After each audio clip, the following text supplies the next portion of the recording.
È innegabile che da qualche giorno, tocchiamo ferro, adesso non so se è politically correct toccare ferro in questo paese, e che non ho fatto altro, sembra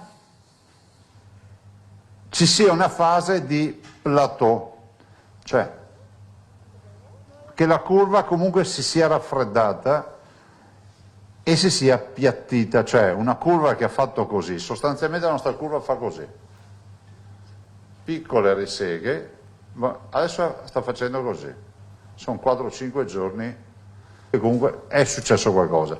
Se poi si rimpenna, questo non ve lo so dire, ma di certo è che questa settimana è quella cruciale. Anche la sanità sta reggendo egregiamente alla spallata di questa fase della pandemia e il numero delle terapie intensive impegnate rimane stabile.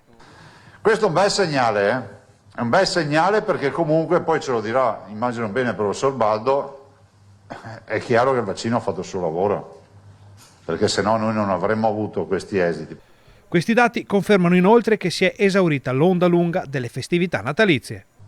Penso che ad oggi possiamo dire di aver scontato i bagordi e le feste di Natale. Scontato vuol dire che nella contabilità sanitaria il paziente che entra oggi è distante dall'ultimo dell'anno e dalle feste di Natale.